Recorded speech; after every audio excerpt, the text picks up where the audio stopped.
Hey, welcome back to Firebird Light.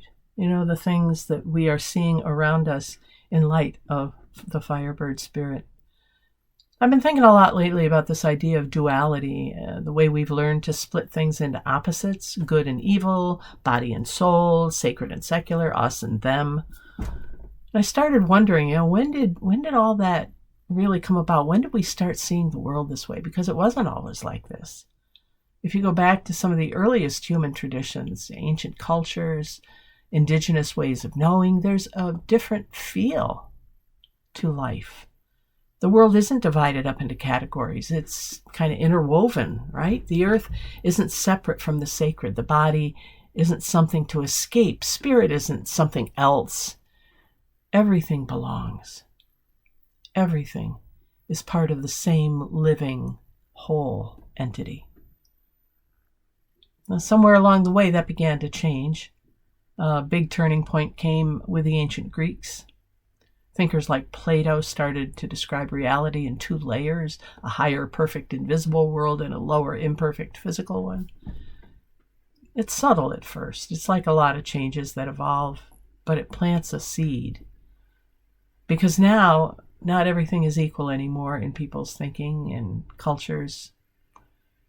The dynamics around the globe. Some things are higher, some things are lower. And once that idea is in the water, man, it spreads. It spreads just like dropping food color into, a glass or a bowl. So around that same time, other influences came in too, especially from Persian traditions, with a strong sense of cosmic struggle. Zoroastrianism was part of that. Light versus darkness, good versus evil. Not just different, but opposed to each other. And then as spiritual traditions continued to evolve in the world, those ideas began to merge and take root. And instead of an integrated vision, now we get a new framework of soul versus body, heaven versus earth, inside versus outside, saved versus lost. Over time, those splits don't just describe reality, they start to define it. But here's what's interesting. In our own time, something is shifting again. I've said it before, I'm sure you feel it. We are shifting. We as humanity, as a planet, we are shifting. And you can see it in places that people don't always talk about openly, in astrology, in energy work, in intuitive practices, in channeling, in the growing trust that people have in inner knowing and felt experience. And frankly, that's why so many people have left organized religion, because it separates too much.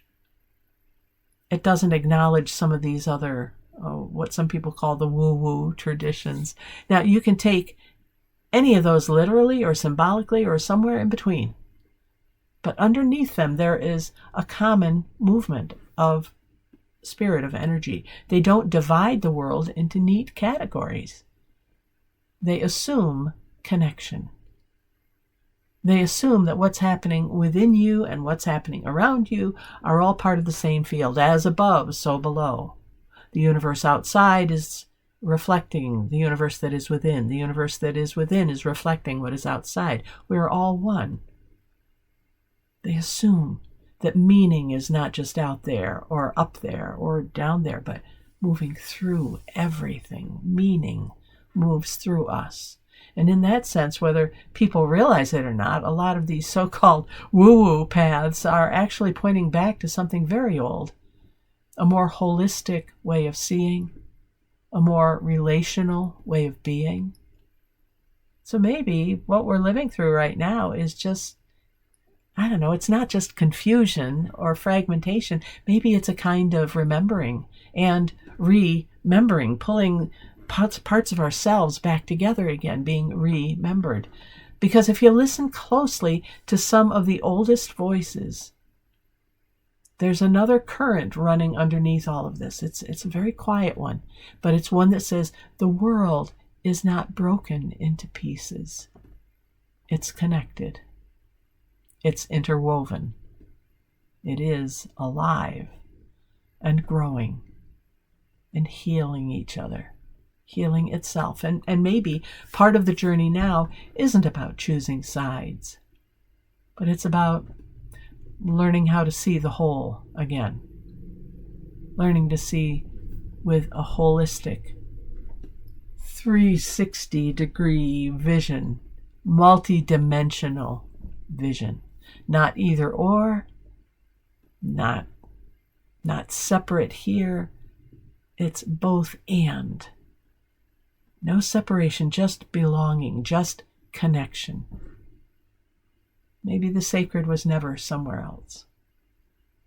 Maybe it's been here and here all along, waiting for us to notice. Thanks for joining me for this Firebird Light. We'll see you next time. For now, God bless, take care, and keep the light on. As the Firebird spirit ignites, something more begins to emerge. Firebird Light, where the sacred opens wider and the journey continues.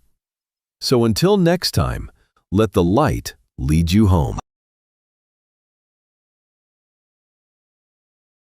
As the Firebird spirit ignites, something more begins to emerge.